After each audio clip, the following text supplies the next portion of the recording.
Hi, it's Anna Mason. In this video, I wanted to show you the process I go through to paint water droplets in watercolour. And it's not what you might think. They're not painted on afterwards using white paint for the highlights. Instead, I layer them up. I began with the drawing, working from a photo which shows the water droplets nice and clearly. Using a light touch with my pencil, I outlined the droplets themselves together with any major shape of highlight within them. Because we're working with watercolour, we need to get those shiny highlights within the droplets in position right at the beginning. So I used a very watery purple mix and carefully went around any droplets where the highlights were as light as my paper colour, so leaving them with no paint on them.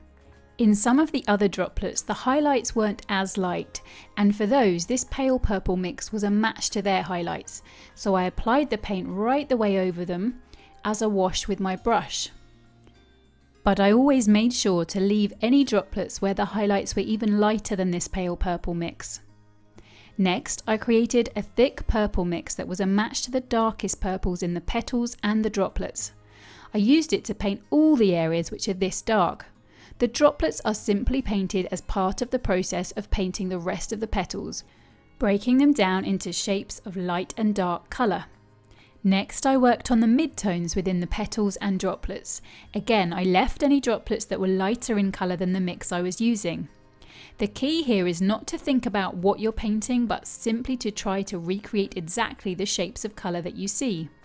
You could even think of them as a pattern on the petals themselves. You want to get out of the mindset that these are physical 3D droplets that sit on top of the petals. That might be what they are in real life, but not when we're painting. I then did exactly the same with a more watery, lighter mid-tone mix, again working on areas this tone or value within the droplets, but being sure to paint around any of the lighter areas of highlight and ensuring, as always, that my layer underneath was dry first.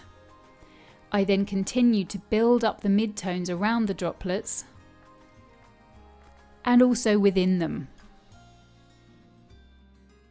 Always trying to get the shapes of colour and the shapes of highlight I was leaving in just the right places. After painting the flower centre and stem, it was time for some tonal adjustments, so I reassessed the lightest tones in the flower, including the droplets, and darkened them a touch with another layer of some watery paint where required. Then, with those darkened, I could see I needed to take the darkest tones a little darker to balance things up and ensure that the droplets were looking correct tonally, which in turn makes them look 3D.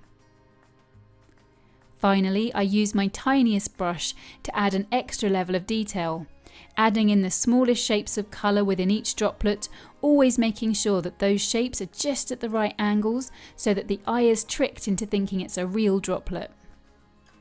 A full video class of this tulip with its raindrops is now available in my online school.